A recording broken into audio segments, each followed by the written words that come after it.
5 quick questions with Clint Rowlings from RPG. It's the night before Port Macquarie here at Ironman Australia. You're freaking out, you're a bit anxious, you're a bit nervous. You've got the birds in the background, the sun's in your eyes, Clinton. You're the man to ask. One of the greatest things about being up here is the feedback about the podcast we did. I didn't think that many people would find it so valuable to hear me and you dribble. I was actually surprised too that my wife always tells me that I just dribble junk all the time, and I've actually got some positive feedback. So maybe it's people just blowing up my balloons, but no, it's been good. I'll take those balloons, mate. I'll take those balloons. We asked you guys for 5 quick questions about the race tomorrow, about supporting, about racing. We're going to rip through them real quick. We know you guys want to get to bed. Big day tomorrow. What's a good way to stay warm? Warm up your arms prior to the swim with it being so cold of a morning. It's freezing. For those playing at home, it's cold here in the morning. What are we doing? So it's actually opposite to what we tell a lot of people when you go to races that are warmer, is get in your wetsuit. Get in your wetsuit as soon as you can when you get down there. You go pump your tyres up, you're good to go. You go over and you stand around. One, you want to get off the cold grass because it's always wet, and go and stand in the car park somewhere where you can stand on a towel, stand on anything but the cold grass, but get your wetsuit on, zip it up, and then put your jumper back on. It's a good way to stay warm. You put your beanie back on, you put your shoes back on if you want to, but if you zip your wetsuit up, you'll stay nice and warm. In regards to like pre-race warm-up, because you can't get in the water, and you're probably better off not getting in the water because you'll get cold as soon as you get out. If you can get some swim cords to just, or a towel even, you just got to get some mobility into your arms, get some blood into your shoulders, so you're good to go. And then it's more about just being limber and then not starting the swim too hard. Specifically the Ironman, like, you've got a long day, right? There's no point raging through the first. You don't want to win that first 200? No, like, then you can take the time. If you don't get the chance to warm up, it's like, let's just ease into the first few minutes and then we go for it. There we go, nuts. Great answer. I enjoy getting the wetty early. Good chat from you. I'm always impressed by your smart answers, mate, because most that we talk about isn't that smart. So I hope you're enjoying that one at home. Mate, what is the best place? Probably better off asking Emma this, or one of the other support group. What's the best place to watch? Especially this year, we've got the 70.3 guys going this way. Ironman guys are going that way. Where's a good vantage point, do you think? Where do you watch your athletes? Where will you be tomorrow? Well, you don't want to tell me, do you? No. I will not, but no. With the way the course is going to be, the Ironman guys are going to go out. They'll be gone for a few hours, but in the meantime, we're going to have the 70.3 guys do 2 laps of town. So I always say, standing at the top of a hill, pretty simple, because they're going slower. You can get to see them. For me, like, when I want to talk to people, see how they're going, ask, give any advice, whatever, it's at the top of the hill. So I'd say just behind us, they'll be going nice and slow on the bike, come past 4 times, and then they actually run past there as well. So if they run past, ideally they're going pretty slow there, because you want them to control. Watching the heart rate. Those who listen to the podcast, they're watching the heart rate. And so, top of the hill up here for the 70.3 guys. And then as they're going past on the run, if we time it about right, that's when the guys in the Ironman will be going past on their bike. Should be coming through. So we can see them. Then as soon as the guys go past on the bike for Ironman, you probably migrate down towards the breakwall area. Well, that's where we'll be, because 70.3 guys are on the... Yep, and then when they finish, they'll want to come down and cheer on the Ironman guys, and anywhere on the course in the run's awesome because it's 4 loops. You can actually get around it. Abuse people often.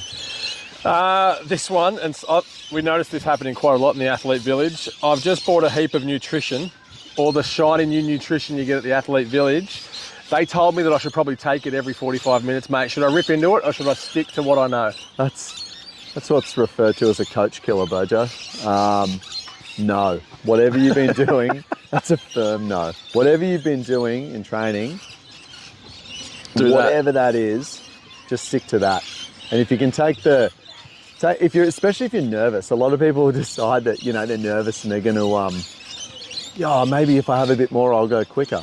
What you've been doing in training, just do that. So the firm answer is no. That's an absolute coach killer. Save it for when you get home. Portaloos on course. Is it shameful to use one of those, or should I use my suit like everyone else is? What do you mean? You're not allowed to pee yourself, mate. Of course I'd. Of course We know Ironman Oceania watch our stuff, so yeah, no, of course we use the Portaloos at all times. Mate, getting back to a bit of a bottle it mantra here. Things go pear-shaped. You get to the swim start, you get to the ride start, you get the run start, you get a flat, something terrible happens. What's the mantra? What are you telling your athletes to bring themselves back to just being focused? Like what do you tell yourself? What's your positive affirmations when things get a little bit slippery? Well, I think the first step is it's a very long way to try and stay completely positive the whole time. So if you can stay neutral, calm your thoughts. And the analogy I gave a lot of the guys is, if in a training ride you roll out the door, you roll 20 minutes down the road and a bottle spews out the back and all your nutrition goes flying, you don't sulk, you don't cry, you don't go, oh, that's my day done. You go, all right, what am I going to do to get through what I've got to do today?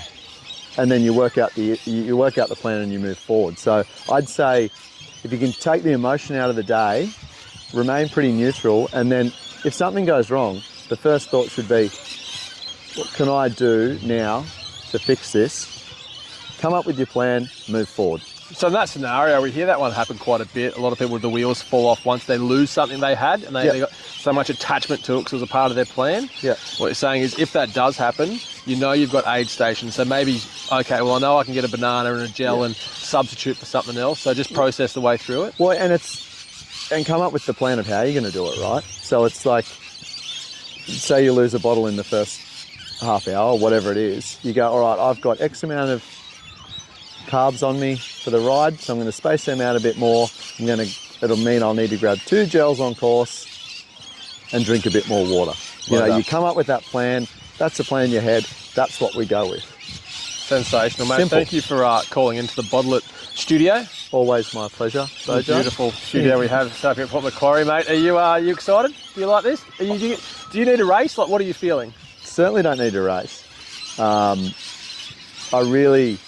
love this race, mate. It's the atmosphere. The town's been so good. It's always a bit of a buzz in town, and having the 70.3 guys, like, especially for us, we got a lot of the 70.3 guys racing, and they'll just come down afterwards and then cheer the other maniacs home. So, no, I love it. I can't wait. It's a big day. It's a big week, but at the end of it, you go home with a smile on your face and some good memories to get you through till next year. Good time. We hope you're enjoying following along the last couple of days. One more big day tomorrow to get around to our athletes on course, the RPG athletes on course. Mate, wishing them all the best, wishing you all the best. And Reedy, thank you for your time in this prep. It has been thoroughly appreciated by myself and everybody there. The nice things that people say about you in those comments, mate, in those DMs, I don't know, mate. I don't know, it's weird. It's foreign for me to read them, mate. It costs me a fair amount to get people to come and drop those comments, but paying off. Yeah, it's working. So hey, that's money well spent. Unreal. We'll see you guys on the course tomorrow. Thanks for following along. Enjoy the day for those racing.